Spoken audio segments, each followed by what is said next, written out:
Paz do Senhor, amados, sejam bem-vindos a mais um podcast IBNA Itamaracá. E hoje vamos falar de dois assuntos que, um assunto bem, não tão complexo, bem, vamos dizer assim. O primeiro assunto é sobre a Bíblia, a veracidade da Bíblia.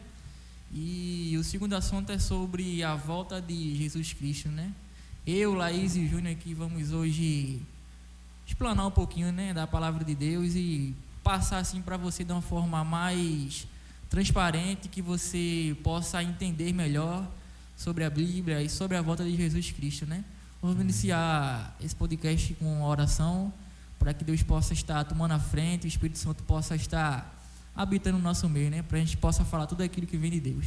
Júnior? Amém. Graça e paz, igreja. Vamos juntos orar para que o Senhor possa guiar esse bate-papo, para que seja tudo para a honra e a glória do seu santo nome. Oremos. Pai eterno, poderoso Deus, nós te agradecemos, Senhor, por mais uma oportunidade de estarmos reunidos falando do teu santo nome. Sabemos, Deus, que o mundo jaz no maligno e existem muitas, Senhor, tentações, muitas provações que tentam nos levar para longe dos teus caminhos, para longe da tua santa palavra, Senhor. Mas o Senhor tem tido de misericórdia de nós, Pai. Deus, capacita cada um de nós para que nós possamos falar a realidade, Senhor, que nos foi ensinada pelo Espírito Santo, Senhor. Vai abrindo as nossas mentes para que nós possamos estar aprendendo, recebendo cada segundo algo novo vindo da parte dos céus, meu Deus. Amém. Pai, vai abrindo a mente de cada pessoa que escutar esse podcast, Senhor, que nós possamos ser nas tuas mãos instrumento para a edificação de vidas, para a salvação de almas, Senhor, que não existe entre nós aqui o ego, a vaidade, mas que o intuito seja glorificar e exaltar o teu santo nome, Senhor. Repreende toda a seta do maligno que tenta desfazer esse projeto e que o teu nome possa vir a ser glorificado hoje e sempre, em nome de Jesus. Amém, Jesus, amém, glória a Deus. E assim, a gente vai estar postando esse vídeo no YouTube, nosso projeto inicial é passar alguns minutos ou horas aqui, falando sobre a palavra de Deus, mas acho que brevemente nesse vídeo agora vou tentar postar só o áudio no Zap para os irmãos que estão no trabalho, estão voltando no carro, para que eles possam escutar de uma maneira melhor, E o primeiro assunto que a gente vai tratar aqui é sobre a veracidade da Bíblia, A Bíblia que a gente carrega, Essa, vamos dizer assim, nosso manual da vida, ela é verdadeira?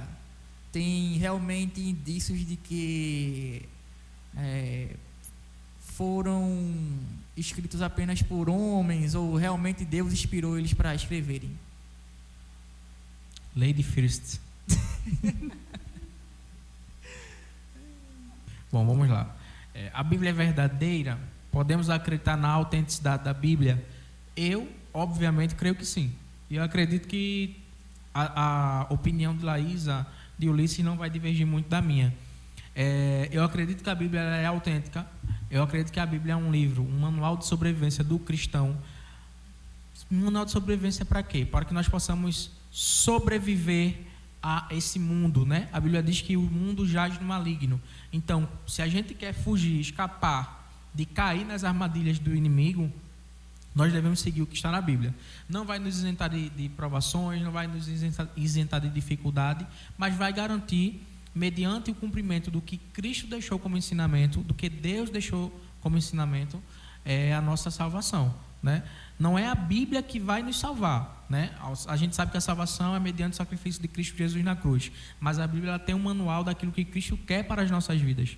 Então nós devemos seguir. Agora, se ela foi alterada ou se ela foi, eu acredito que no decorrer dos anos, dos séculos, só da morte de Cristo e ressurreição, nós temos 2021 anos, houveram sim partes que podem ter tido alguma parte alterada, entre aspas, vamos dizer assim, que foram traduções diferentes.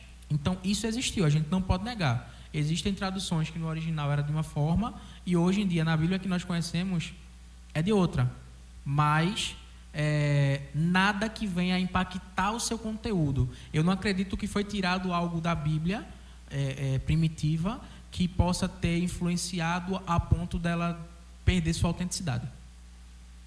Eu vi uma reportagem faz coisa de um mês que encontraram um papiro, acho que não é um papiro, do Pentateuco, uma parte de, acho que foi do Pentateuco ou foi de Isaías, encontraram lá em Jerusalém e o hebraico estava completamente igual à Bíblia que a gente tem hoje. Foi o pastor Rodrigo Silva, ele disse que estava completamente igual, então não se mudou o que eles queriam dizer na época, pelo menos no Velho Testamento, eu não sei sobre o Novo. Justamente, é exatamente isso que eu acredito, que foram mudadas algumas coisas na tradução, mas, pronto, vamos lá. Porque quando se fala da autenticidade da Bíblia, as pessoas acreditam que existem coisas que foram incluídas por homens e que não foi Deus que inspirou. Nisso eu não acredito. Eu acredito que de Gênesis a Apocalipse a Bíblia foi inspirada por Deus. Homens escreveram e Deus inspirou esses homens. Não é controvérsia, né? Não é Tudo se controvérsia. complementa. Você vê de Gênesis até o final da Bíblia que tem coisas ali que são todas interligadas, milhares de coisas.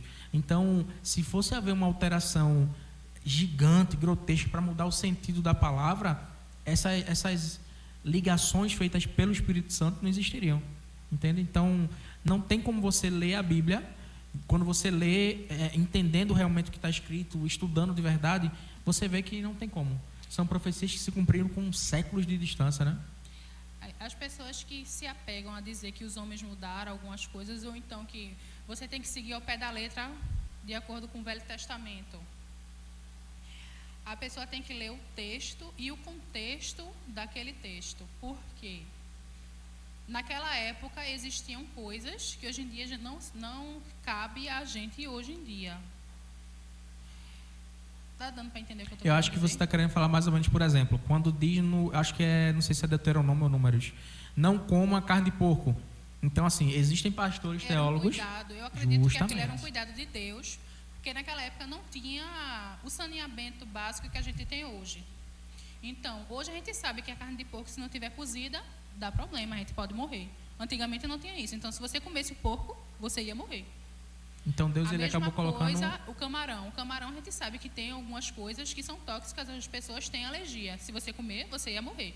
Então, hoje em dia, a gente tem conhecimento. Antigamente, eu acho que Deus botou esse limite para que as pessoas não sofressem com aquele determinado alimento. Isso é um exemplo de muitos, né? A gente pode usar isso em várias situações. Então, eu acho que o que as pessoas, que na sua grande maioria, quem questiona a veracidade da Bíblia, são pessoas que acabaram apostatando da fé, ou que nem nunca tiveram, elas não entendem isso. Elas se pegam muito nisso.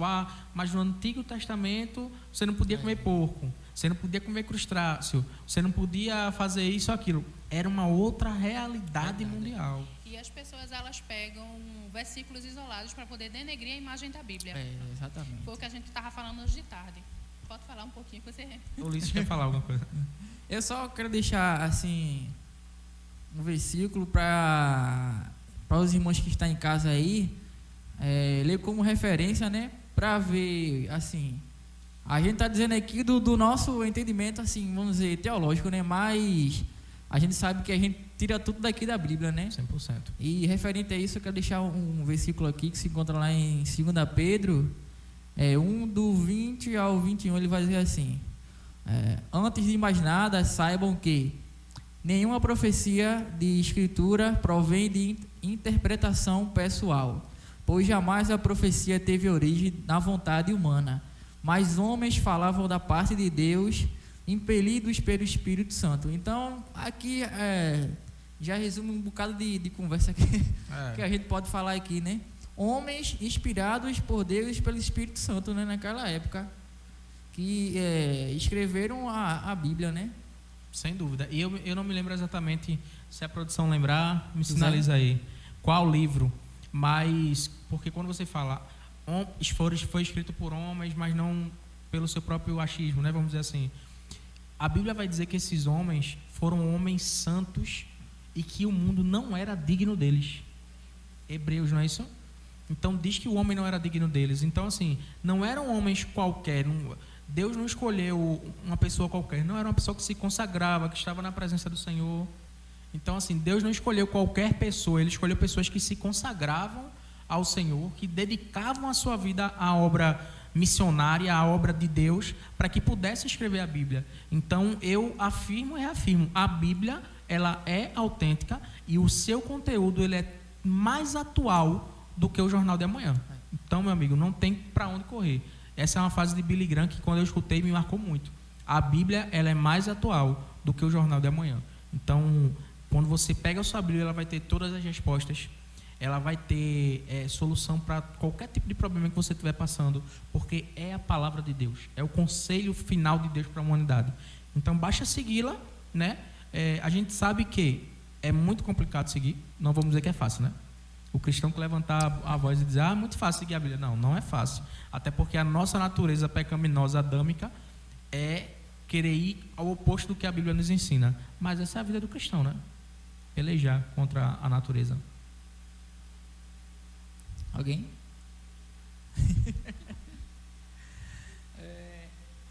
A pergunta também que eu quero fazer aqui para deixar no ar é o seguinte: o que diferencia a nossa Bíblia, a Bíblia evangélica protestante, de outras Bíblias? De outras, vamos dizer assim, denominações tipo a católica, apostólica? O catolicismo, ele tem alguns livros a mais, que essa Bíblia que nós temos hoje, ela foi feita no Concílio de Trento, não Trento. foi? Trento. Eles excluíram alguns livros que eles acharam que não caberia a inspiração do Espírito Santo, só que a Igreja Católica, ela incluiu alguns livros que eu não cheguei a ler eles, mas eu acho que alguns têm algum meio fantasioso, né? Algo um pouco que foge da realidade da Bíblia. E é como o pastor mesmo disse, né? Que tem como você saber quem foi que escreveu o livro da forma que ele escreve.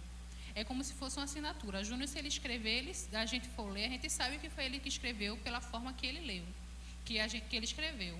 Então, as cartas de Paulo, você vê que são todas parecidas, porque é a forma que ele fala. Aí você sabe, foi Paulo que escreveu. Se tivesse a carta escrita de uma forma, um jeito de falar diferente, não era dele. Aí você tem que excluir. Eu acredito que a grande diferença, todas as Bíblias são iguais, com exceção da Bíblia Católica, que tem 7 livros a mais. 7 ou 5? Produção? Eu sei que é Judite. Eu acho que são 5 ou 7. Enoque também está na Bíblia Não. Católica. Quem souber, deixar nos comentários. Quem souber, deixa nos comentários. Produção pensando aqui. Enfim, quem souber a quantidade exata, deixa nos comentários quantos livros a mais a Bíblia Católica tem. Mas, assim como você, eu não tive a oportunidade de ler, né? Eu já cheguei a pegar no livro de Judite e eu li um pedacinho, quando eu trabalhava. Pronto. O pastor, ele estava falando com a gente essa semana retrasada. E ele disse que leu alguns e não tem nada que altere alguma coisa que tem na nossa Bíblia, por exemplo. Então, assim, não é nada fora do comum, que tire de contexto alguma coisa, não. São livros à parte. Mas, como eu não tenho propriedade para falar, a grande diferença são esses livros a mais que a Igreja Católica tem. E aí vai muito, aí sim eu acredito que vai muito da interferência humana. Então, assim, houve esse concílio, onde alguns homens decidiram que seriam extirpados esses livros da Bíblia. Lançaram a sorte, na verdade. E outros disseram, não, a gente quer na nossa Bíblia. Então, um desses dois grupos estava inspirado pelo Espírito Santo. Agora, quem vai saber qual dos dois é? Só o próprio Espírito Santo. Porque nós não estávamos lá, não temos como saber. Mas a verdade é que um desses dois grupos não estava inspirado pelo Espírito Santo. Então, como nós somos protestantes, eu creio que a nossa Bíblia ela está correta. Óbvio que, como eu disse, né, falhas em traduções e tal, mas assim, eu creio 100% na veracidade da Bíblia que nós temos. Então, também assim, tem algumas Bíblias aí que, não vou citar nomes, né? Mas que elas tentam, de alguma forma, trazer a tradução, não sei como é feita, para os dias atuais, que a linguagem fica um pouco... Foge muito de contexto, né? Termina fugindo de contexto. Outra coisa que eu vi também é que tem pessoal que está fazendo fazendo, não vou citar nomes, né? Mas tem gente que está fazendo Bíblia de tal cantor. Aí no começo da Bíblia, eles botam uma biografia sobre ele e depois da biografia sobre ele bota a Bíblia. Se ele quer fazer um livro, ele faça um livro à parte, não bote na Bíblia. Ele está acrescentando a Bíblia. A própria Bíblia diz que amaldiçoado é aquele que acrescentar uma vírgula no tio. Então, como é que eu posso fazer Bíblia King Júnior? Tem como, meu amigo? É Bíblia sagrada e acabou. É o que Deus deixou, é o que foi decidido por homens que nós acreditamos que estavam sendo inspirados pelo Espírito Santo. Eu, quanto cantor, quanto pastor, não posso fazer a minha Bíblia. Para mim, isso se torna uma heresia enorme. Não sei o que vocês acham.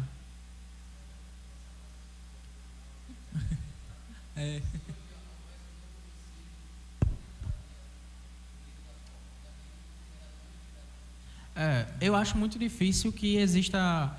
A gente até está se perguntando isso, né? Qual foi a pergunta que a produção fez? Se existisse um novo concílio, se acrescentariam ou tirariam algum livro? Eu acho nos dias atuais muito difícil de haver um concílio nesse sentido, porque eu creio que nós já estamos realmente no fim. Então, assim, é fim da linha. Não tem mais tempo de fazer um movimento gigante para incluir ou tirar alguma coisa, né? Por isso que eu acredito que realmente o Senhor não deixaria os seus no engano. Então, Deus ele jamais nos deixaria com alguma coisa crucial para a nossa salvação faltando. Eu creio muito nisso. Quando a Bíblia nos diz que todas as coisas cooperam para o bem, então isso que é uma coisa tão importante, né? No nosso manual. E as profecias que a gente vê hoje, que ainda estão sendo dadas, é de acordo com o que já tem na palavra, não foge do que tem na palavra, não. Dos verdadeiros profetas. Dos verdadeiros profetas. Se eu não me engano, é em Jeremias, que fala que se o profeta falar e não se cumprir, então ele não é um profeta do Senhor, ele só fez falar da boca para fora. Isso se mesmo. ele falar, foi de acordo com a palavra, e se cumprir, é um profeta de Deus. Isso mesmo. Amém. E também quero deixar claro os irmãos, quando a gente fala chegando ao fim, não é uma coisa triste nem nada, é uma coisa boa. É uma coisa boa. É uma coisa boa. O cristão, você vê quando Paulo escreveu, acho que aos Romanos, que ele diz, aquela passagem que ele fala, e nós que estivermos vivos seremos transformados. Então, ele acreditava que Cristo voltaria naquele tempo. Então, nós cristãos acreditamos que Cristo voltará nesse tempo ainda. E para o cristão isso não é uma coisa ruim. O fim do mundo conhecido não é uma coisa ruim. Por quê? Porque nós vamos desfrutar, aqueles que tiverem renascido, uma nova criatura em Cristo, vamos desfrutar de um mundo muito melhor. Vamos desfrutar da companhia do Criador de todas as coisas. Então, não tem como ser ruim. É verdade. E vamos iniciar agora a segunda pergunta que eu queria fazer, já sobre a volta de Jesus, né? Porque a gente sabe aí que Entrou no assunto sim. Agora é um assunto bem falado, comentado aí nesse surgiu a pandemia, Jesus está voltando, mas a gente tem que ter um certo cuidado, né? Quando a gente fala volte Jesus, né? Porque se a minha vida não estiver firmada em Cristo, isso aí mesmo. corre o perigo, né? Quarta-feira a gente teve a oportunidade de falar sobre o livro de Judas. Tinha apenas 3 irmãos na igreja, eu, Ulisses e o irmão Dailson. Dailson, queremos você aqui, hein? Surgindo oportunidades. E a gente falou sobre o livro de Judas. E o livro de Judas, ele fala sobre os infiltrados dentro da igreja. E aí isso que você está falando é muito importante. A gente tem que ter cuidado quando pedir a volta de Cristo, para ver se nós estamos realmente salvos. Porque o livro de Judas diz assim, iniciando no versículo 3, dizendo assim, eu queria diligentemente, ou seja, eu tinha pressa em escrever para vocês sobre a salvação que nós temos em comum. Mas eu vi que havia uma necessidade, ou seja, não era algo que Judas queria, era algo que era necessário falar, não Judas os Iscariotes, tá? Judas o discípulo, e irmão de Jesus e de Tiago. Então, assim, ele sentiu a necessidade de falar sobre pessoas que estavam se infiltrando dentro da igreja.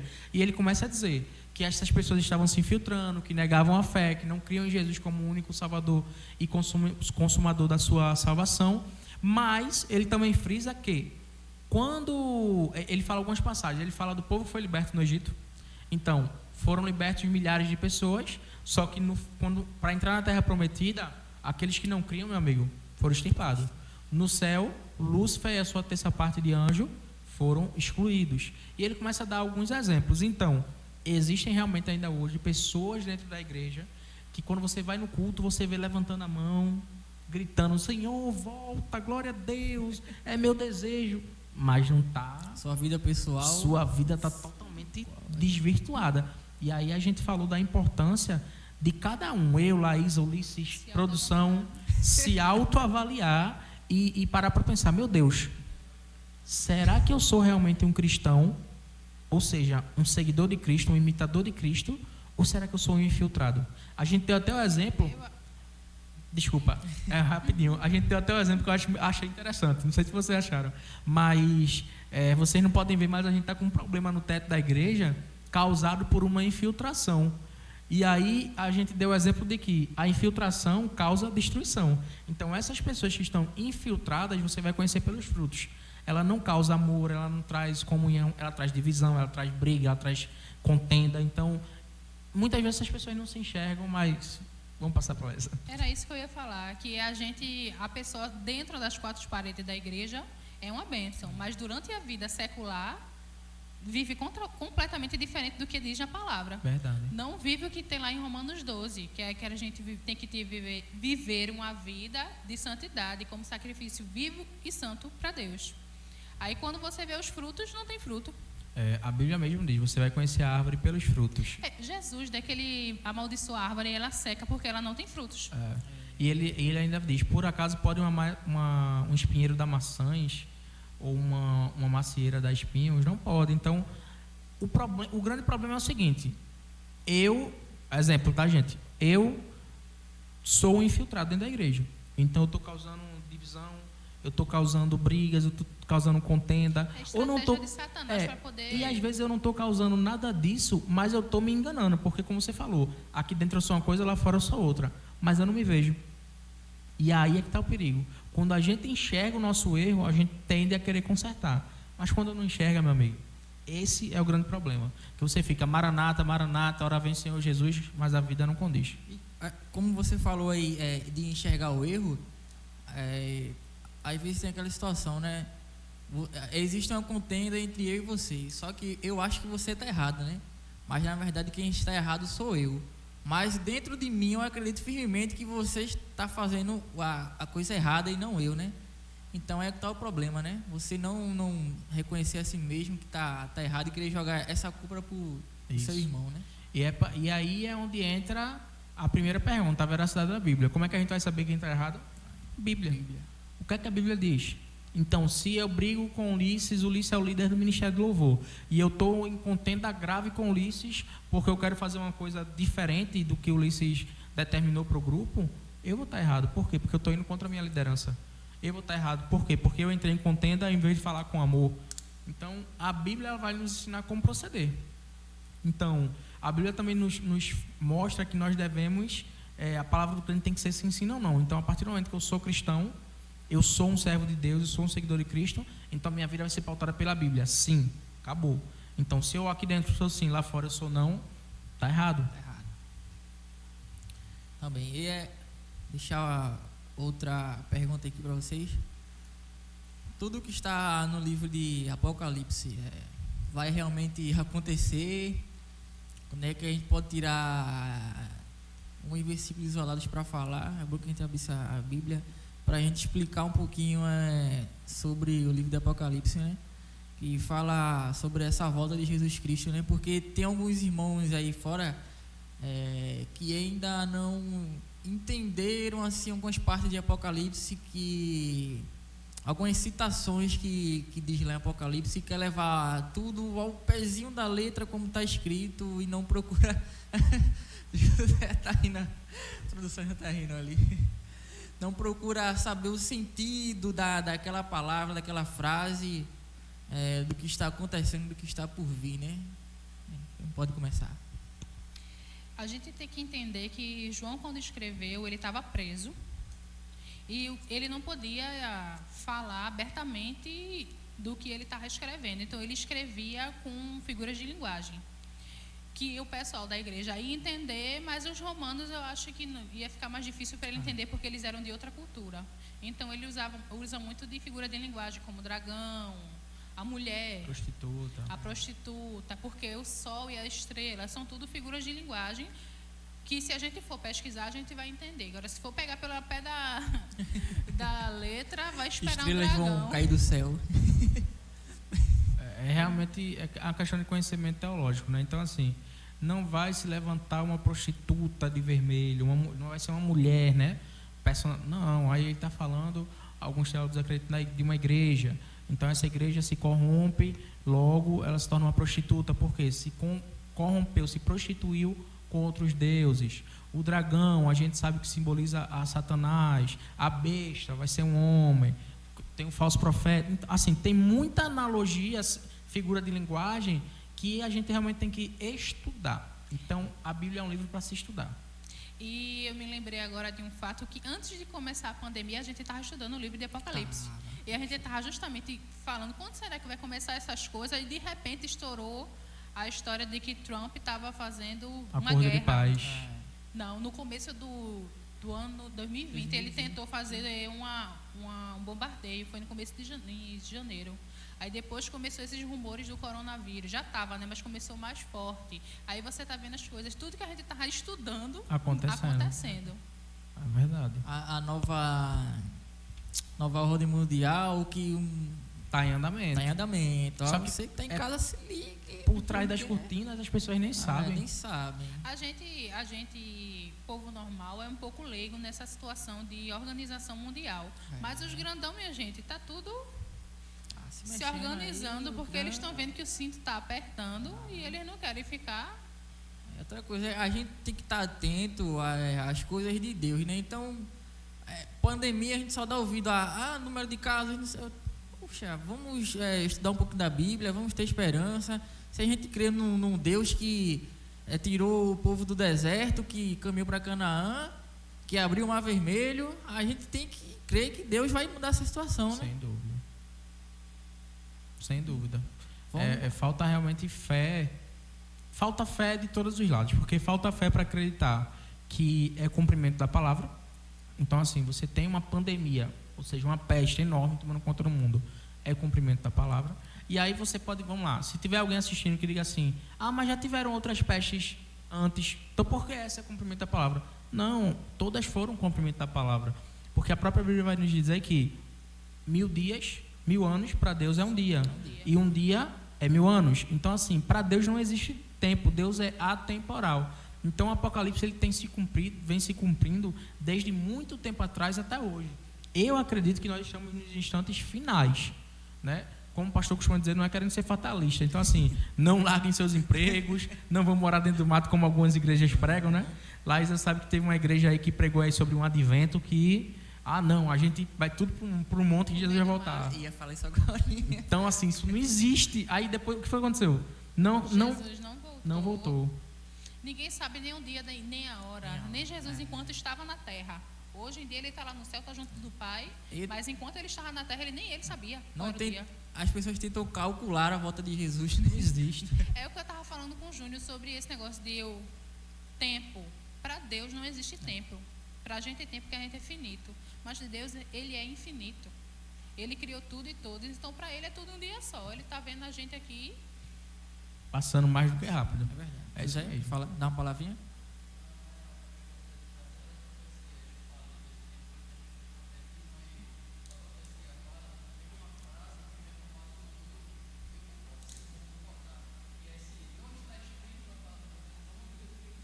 Justo.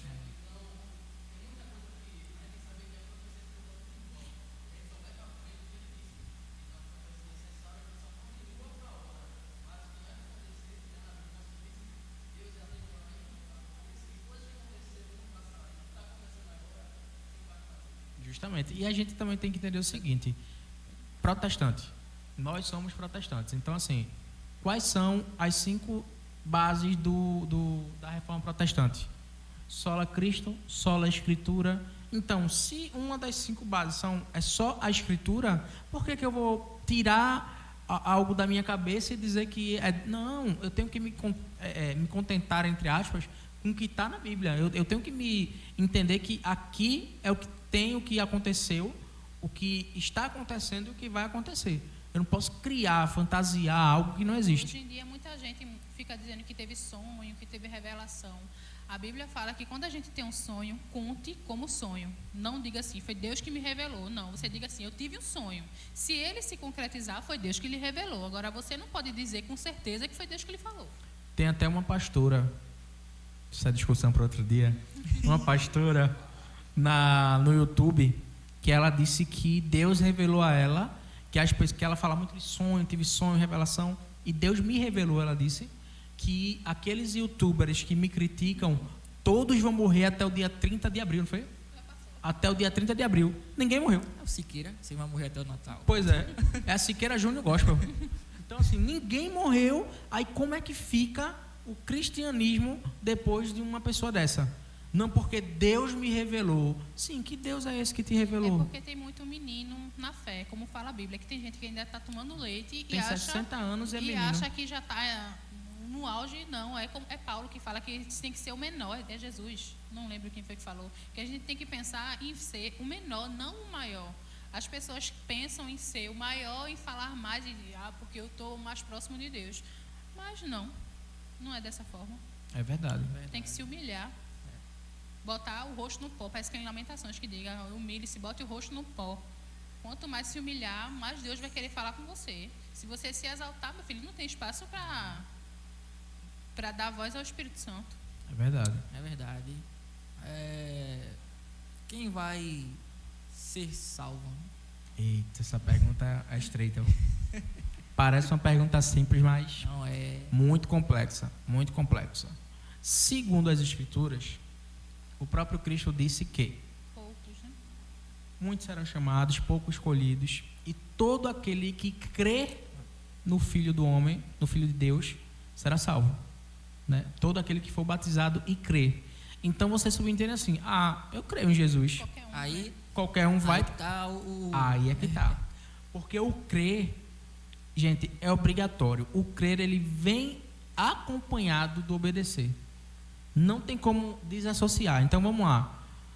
Ulisses, quando a gente terminar aqui, ele vai para casa dele. Você disse assim: Ulisses, não vai por esse caminho não, porque ali está tendo um tiroteio. Vai por outro caminho. Se o Ulisses acreditar no que eu estou dizendo, ele não vai por aquele caminho, ele vai pelo outro. Se ele não acreditar, ele vai dizer: eu não vou não. Eu acredito em você, mas ele vai e vai sofrer as consequências. Então, dizer que acredita em Cristo não é só acreditar que ele veio à Terra, nasceu, cresceu, morreu e ressuscitou, mas é obedecer tudo aquilo que ele nos falou. É seguir os caminhos de Cristo, né?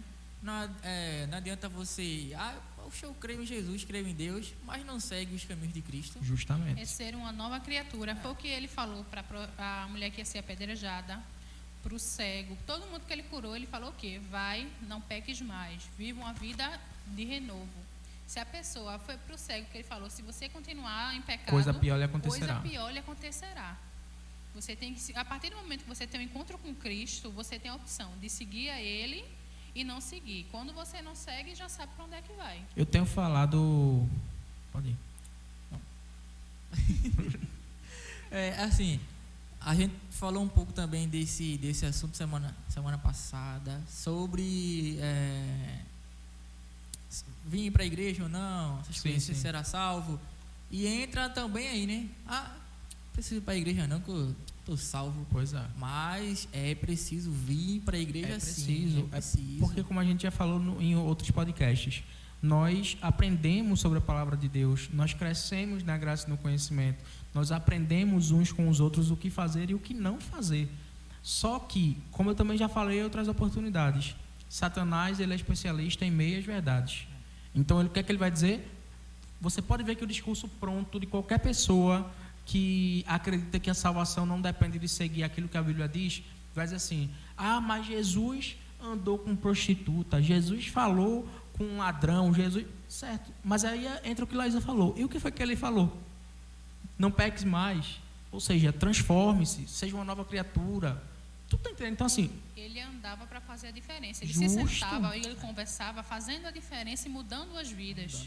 As pessoas acham, não, eu vou para a igreja, mas eu não vou mudar não, porque Deus vai me aceitar. Muitos vão ser chamados, mas poucos escolhidos. Imagine chegar naquele dia, como Jesus mesmo disse, chegar lá: não, apartai-vos de mim, eu não te conheço. Pois Misericórdia, só de pensar nisso a pessoa já fica logo triste. Eu contei aqui no meu primeiro podcast uma experiência que eu tive e assim, ir pro inferno, meu amigo, não é bom não. Viu? Eu gostaria de frisar, Produção falando aí na voz. produção falando. Eu gostaria de frisar que a gente, como os irmãos já têm falado, Cristo andava com prostitutas, ladrão, cobradores de impostos, mas a gente tem que parar para observar que ele veio pelos doentes, mas para o doente ser curado, ele tem que ir até o médico, o doutor. Então, Rapaz, se agora, você José, não toma uma quebrou profundo. iniciativa, vai direto a quem pode te curar, te restaurar, te dar uma nova vida. Que sentido isso tem? Como tu quer se chamar de filho, quer dar as coisas de Deus, se tu não segue o próprio filho, né? Que ele disse, aquele que me confessar diante dos homens, diante de Deus, a gente já sabe, o homem herda, o homem senta na mesa do Pai, que nem a Bíblia já tenha falado. É só esse pontozinho que eu queria frisar para os irmãos, pegar o embalo do que a gente está falando aqui. É isso já tá aparecendo aquele comercial, ele vai saber agora. Qual? É a voz do além. Eu tava pensando naquela sanduíche ixi. Tá com retorno ali, tá ligado? Sobre isso que José falou, você vai para o médico. Se você não seguir o que o médico Orientação. mandou, você vai continuar doente, pode até morrer. Justamente. Se você não seguir as orientações de Cristo, O problema do mundo é querer adaptar o evangelho a si. As pessoas não querem ser transformadas, querem transformar o evangelho. Não existe. O evangelho, ele não pode ser alterado. Ele é um só, ele é imutável, porque ele é a palavra de Deus. E de um Deus que é único e imutável. Então ele tem um poder transformador e tem um poder para não ser transformado. Não existe outro caminho. O próprio Cristo disse, eu sou o caminho, a verdade e a vida. Ninguém vem ao Pai senão por mim. Então as pessoas ficam criando vertentes da Bíblia, ficam criando vários Cristos, falam de um Cristo que é só amor, falam de um Cristo que é só paz, mas o Cristo Todo-Poderoso que veio à Terra e morreu por nós também é só justiça. Deus é tudo, Cristo é tudo. Então Jesus, ele vai ser justo. Vai chegar o momento que, ao invés de, assim como hoje, ele é o nosso advogado que está à destra do Pai, vai chegar o momento dele ser o nosso juiz. E o juiz, ele vai dar uma sentença condenatória para muitos. Mas as pessoas só querem enxergar um Deus bondoso e amoroso. Mas entendam, Deus também é justo. O mundo, olha, eu não sei se, eu não quero falar uma heresia, mas assim, talvez o mundo de hoje esteja pior do que Sodoma e Gomorra, meu amigo. Eu creio que o pecado do mundo chega às narinas de Deus como um cheiro terrível. E Deus, ele já está não no seu limite, para usar uma linguagem humana, porque Deus, ele é ilimitado, imutável, né? Mas assim, ele já está a ponto de realmente determinar o juízo final para a terra. menino, por menos de que isso, teve o dilúvio. Pois é. Amém. Pegando o gancho no que Júnior falou sobre o pecado estar demais, às vezes a gente quer apressar a volta de Jesus, né? E se esquece do que ele disse, né? Que só iria voltar enquanto depois que o evangelho fosse pregado a toda a criatura, né? Isso. Então, enquanto o evangelho não for pregado a toda a criatura, Jesus não vai voltar, porque é uma promessa dele. Então, o que falta da parte de nós cristãos? Levar essa palavra a todo mundo de forma correta, né? Porque não é você pregar a Bíblia distorcida que você está achando, estou pregando aqui, não sei o que, é de Deus, e lá na frente se encontrar com Deus e Deus, isso é, apartai de mim. Tem que haver um preparo, né? Porque se você for pegar os discípulos, eles se prepararam durante 3 anos. Paulo se preparou. Então, para a gente ir pregar, a gente tem que estudar para poder saber do que está falando, porque senão você pode levar o seu irmão a um engano. É o que mais a gente está vendo aí. Tem pessoas que se auto-intitulam pastores e estão guiando as ovelhas para um precipício. É um cego guiando outro, né? Tem que ir além, não só pastores, você por si tem que ler e estudar para poder ver onde é que está o erro e mostrar onde é que está, dizer que não concorda com o que está sendo falado. Às vezes as pessoas, como a gente disse lá no começo, tira só um versículo isolado e sai falando, mas não sabe, não lê o contexto, não procura saber, e sai falando aí por aí. As pessoas usam disso para denegrir a imagem da Bíblia. como a gente estava falando sobre o Salmo 137, tem um versículo que a pessoa pega aquele versículo e vai dizer assim: oxe, Deus está mandando matar os meus filhos? Mas você tem que ler todo o contexto, por que eles estão falando aquilo. Não é só chegar naquele versículo, Deus mandou matar o filho, então tem que ir lá e matar. Como teve um pastor que foi adúltero, não foi porque ele leu uma passagem. Assim, ele se auto-intitulou pastor, porque ele não foi denominado por nenhuma igreja. Não, ele criou a igreja dele e disse: eu sou pastor. Ele era uma pessoa que não tinha estudo, então assim, ele mal sabia ler, né? Então, como ele não sabia ler, ele não soube interpretar aquilo que a Escritura dizia. No livro do profeta Oséias, o Senhor manda que ele case com uma mulher adúltera. Só que ele leu: vai e adultera com a esposa do teu irmão. Aí o que foi que ele fez? Chamou um irmão e uma irmã da igreja dele, porque ele era o pastor, e disse: a Bíblia está mandando que eu pegue a esposa do meu irmão. É bíblico. E aí o marido, que também não tinha nenhum conhecimento, a esposa também não, aceitaram, e houve um adultério entre o pastor e uma das suas ovelhas, né, vamos dizer assim. Por quê? Porque eram pessoas que não estavam preparadas, que distorceram o evangelho. E a própria Bíblia vai nos dizer: perece meu povo por falta de conhecimento. Então eles pereceram no pecado porque não tinham conhecimento suficiente. Como eu estava falando, acesso ao conhecimento todo mundo hoje em dia tem, porque internet tem em qualquer lugar. Até se você for para o meio do mato, você pode pegar uma via satélite e ter conhecimento. Talvez aqui não no Brasil, né? Talvez aqui não no Brasil, em alguns locais, né? Porque a internet aqui, misericórdia. Mas essa menina que eu vi, ela é indígena, ela mora no meio do mato. E ela tinha um satélite desse, tipo essas antenas da Sky. Elon Musk. E um negócio que transformava o que ele recebia por essa antena para o roteador e ter um Wi-Fi dentro de casa. A gente pode dizer assim: existem situações pontuais, existem lugares no mundo inóspitos que não chegou muita coisa ainda. Mas... Vila Velha, brincadeira. Mas... a maioria do mundo nunca teve tanto acesso ao conhecimento. Eu ainda peguei o fim da época que a gente... Acho que o Ulisses não, é da geração 2000. Mas Laís e José devem ter pego. A geração 2000 também? Já é da minha idade, rapaz. Deve ter pego, É da minha idade. Então, assim, nós tínhamos que fazer um trabalho na biblioteca, meu amigo. Hoje em dia não existe mais isso de biblioteca, não. Você faz com celular. Livro eu tinha que só dentro de casa. A mãe já jogou tudinho fora. Jogou não. Ela deu para a biblioteca daqui municipal. Porque ninguém quer ter livro dentro de casa, não. Qualquer coisa pega assim, dá um ok Google. Acabou. Você deu um ok Google. Qual é a fórmula de átomo? Você consegue tudo na palma da mão. Então, com o conhecimento bíblico não é diferente. Você pode pesquisar, você pode estudar. Óbvio que vão ter as aberrações. Não, você vai encontrar distorções. Mas você, quando você for estudar a Bíblia, e para mim essa é a dica mais importante, não é estudar como um livro comum. Você tem que estudar estando em comunhão com Deus. E pedindo auxílio do Espírito Santo para que ele lhe passe a revelação. E olha o que ele fala, viu? Ele fala tremendamente. Também fazer aquela pergunta do começo, antes de iniciar o vídeo. Qual é a diferença dos selos que diz lá em Apocalipse para as trombetas? Muita gente aí confunde aí um com os outros, uma com a outra, né? É uma pergunta um pouco complicada, porque eles são bem parecidos, né? São ações que vão ser tomadas pelos anjos. Aí o selo é Jesus que abre e acontece alguma coisa a partir daquele selo.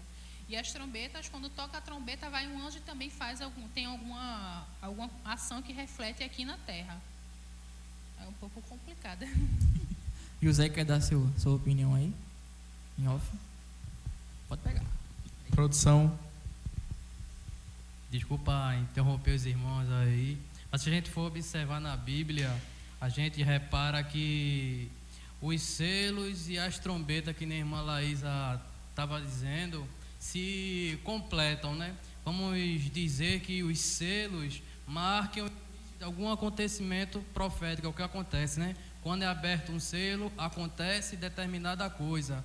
E ao final disso, sempre se toca uma trombeta que também reflete algo aqui na terra. Então a gente pode parar para observar que quando um selo é aberto, se a trombeta fosse a conclusão daquela parte da profecia.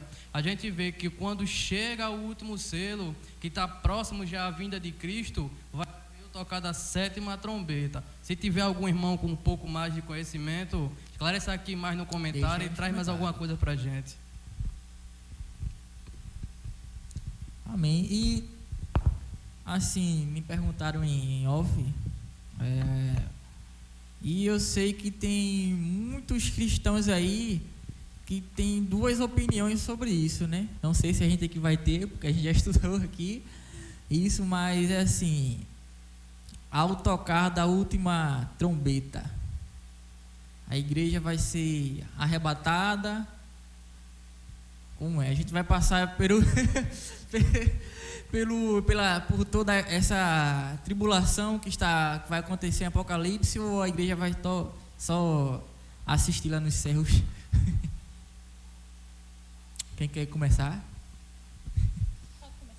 Eu acredito que parte da igreja irá passar pela tribulação. Eu acredito. Porque a Bíblia mesmo vai nos dizer que se aqueles dias não fossem abreviados, até os escolhidos se perderiam. Então, se a Bíblia diz que se aqueles dias, tratando da grande tribulação, não fosse abreviada, até os escolhidos seriam perdidos, ou seja, perderiam sua salvação, então é porque vai ter, mesmo que não toda a igreja, mas pelo menos parte da igreja aqui. Agora aí, talvez entre outra discussão, né? Se vai haver um arrebatamento secreto ou não. Porque partindo desse princípio que eu acredito que a igreja vai passar pela tribulação, né? Se acredita também que Cristo volta, arrebata sua igreja, a grande tribulação acontece, aqueles que ficaram terão essa segunda oportunidade. Então, essa segunda oportunidade, quando eles estiverem para se perder, aí Cristo volta de vez, vamos dizer assim. É uma das vertentes, né? Verdade. Como dizem que são 7 anos, né, de tribulação. 3,5 de paz e 3,5 de tribulação mesmo. Eu acredito que a gente possa, alguns comecem a assistir, comecem a tribulação e vão ser arrebatados, e alguns vão ficar. Podem ser os que ficam, sejam as pessoas que creram depois do arrebatamento. E eu acho que algumas pessoas vão ficar justamente para nortear essas pessoas que estão... Poxa, o povo sumiu, foram para onde? Até porque vão ter os remanescentes, né? Os 144 mil, que são judeus que vão se converter e vão pregar a palavra de Deus. Então, são muitas vertentes, assim, que, na verdade, não existe uma única vertente que faça sentido. Você consegue ver sentido em algumas vertentes. Para mim, fica o ensinamento de que é interessantíssimo falar sobre, mas a gente só vai saber quando acontecer. O importante, a gente tem que estar preparado, porque se for antes, durante ou depois, a gente tem que estar preparado para quando tocar a trombeta, a gente está ligadinho. Isso mesmo. Pegando um pouco o gancho do que a irmã Laísa tem dito, no capítulo 9 do livro de Ezequiel, fala acerca do escrivão, né? Que passa no meio da cidade com seu tinteiro, né? A justiça marca os homens e as mulheres escolhidas com a marca em suas testas. E naquele mesmo momento, o Espírito de Deus se manifesta no templo como um querubim. O que acontece? Esse querubim dá ordem aos anjos, os ceifeiros no caso, que passem no meio da cidade e tirem a vida de moços, mulheres, homens e crianças daquela cidade. E o profeta Ezequiel, ele chega a perguntar a Deus: Deus, quando acharás misericórdia diante dos meus olhos? Então a gente mostra que o essencial, independente aqui das vertentes acerca de Apocalipse, que a gente esteja preparado, né? A gente esteja com a marca, buscar essa marca para que quando aquele dia, né, chegar, a gente esteja pronto. Amém. Eu fiz essa pergunta no começo do vídeo e vou fazer novamente essa pergunta agora no final. Jesus está voltando? Eu creio 100% que Jesus está voltando e está realmente às portas assim do nosso planeta, e que falta muito pouco para se cumprir todas as profecias da Bíblia. E aí você pode dizer: muito pouco quanto, Júnior? Falta o quê? Um mês, um ano? Não sei quanto ficar. Podem ser 30 anos, mas eu acredito que está muito próximo. Em relação a toda a história que o mundo já passou, Jesus Cristo está voltando.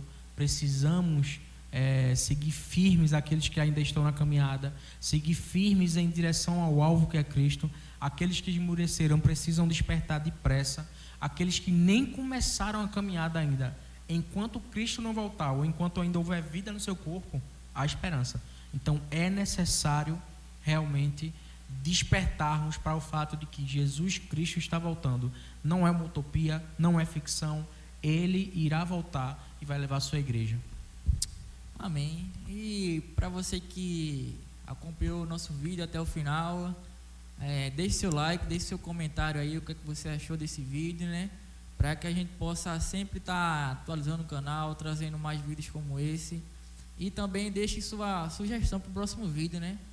Próximo tema aqui para a gente explanar, né? Não somos formados nem nada, mas a gente está tentando passar aqui para você de uma forma mais clara possível, para que você venha a entender o que realmente é o Evangelho, o que é Cristo, o que é a igreja e o que Cristo quer para nós a cada dia, né?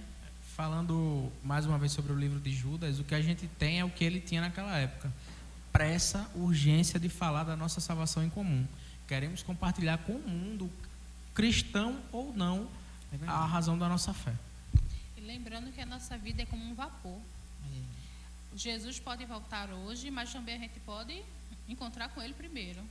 E temos que deixar o nosso legado para as pessoas que ficam, e temos que fazer a nossa parte na proclamação do Evangelho. É o que a gente estava comentando essa semana, né? Ser sal e luz do mundo, né?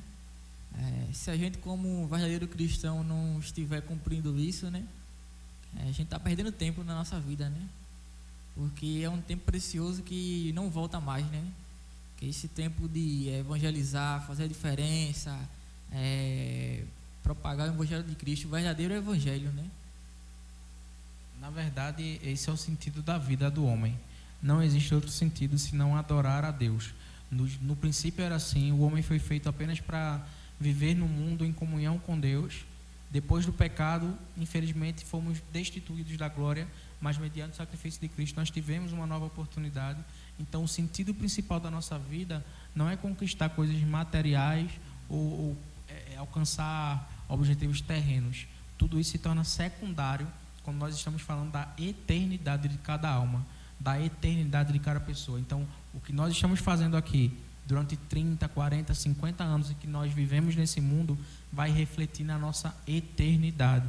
Isso é que tem que ficar claro, né? Muitas vezes a gente pensa: a vida é uma só, eu tenho que aproveitar, eu tenho que fazer e acontecer. Você tem que cumprir aquilo que Deus determinou para a sua vida. Cada um de nós tem um chamado, cada um de nós tem a centelha de Cristo dentro de nós. Basta apenas aceitarmos, né? Nós temos que aceitar que Jesus Cristo é o caminho, a verdade e a vida, que Ele é o único autor e consumador da nossa salvação.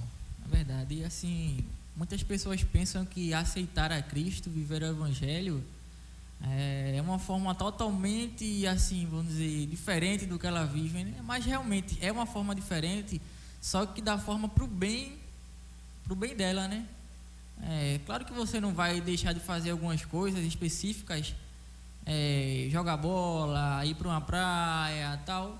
Não, você vai continuar sua vida normalmente, mas é o seguinte: a partir do momento que você discernir o que é certo e o que é errado perante a Cristo, claro que você vai deixar de fazer aquelas coisas que não lhe convém, né? Diz que tudo é lícito, mas nem tudo lhe convém, né? Pode falar. É como eu falei no começo sobre o Velho Testamento. Deus, ele queria poupar a gente de alguma coisa ruim. A mesma coisa no Novo Testamento. Jesus, quando dá os conselhos que ele fala no Sermão do Monte, é tudo para a gente ter uma vida boa, uma vida que seja boa para a gente e também glorifica o nome de Deus. Eu escutei essa frase e quando eu vi na Tumblr do vídeo que eu estava assistindo, eu fiquei: nossa, mas até o inferno é prova da misericórdia de Deus, porque o inferno ele foi criado para que todo o mal que já existiu um dia seja lançado lá. Então nós não vamos ser obrigados a conviver com esse mal, né? Então, se o inferno não existisse, o Senhor iria permitir que aqueles que são pessoas boas e tementes ao nome dele passassem o resto da eternidade também com mal, mas ele vai fazer essa separação. Então tudo que o Senhor faz, mesmo que nós não venhamos a entender hoje, mas é para o nosso bem, é para o nosso melhor. As restrições que existem na vida de um cristão não são restrições, são uma barra de proteção.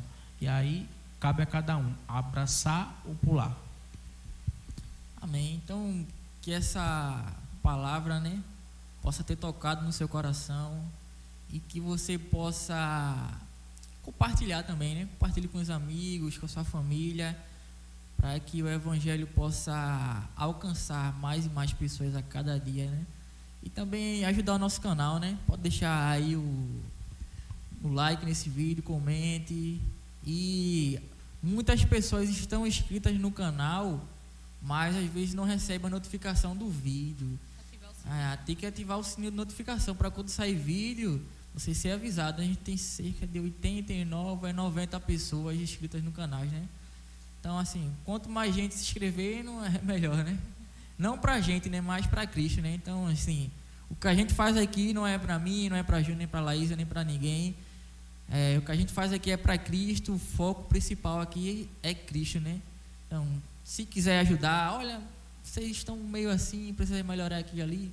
A gente tem uma certa deficiência no áudio, na imagem, não tem aquela imagem de qualidade, nem um áudio de qualidade, né?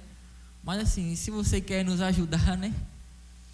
Pode falar com a gente para mandar uma oferta de amor pra gente aqui. Então é isso, meus amados irmãos.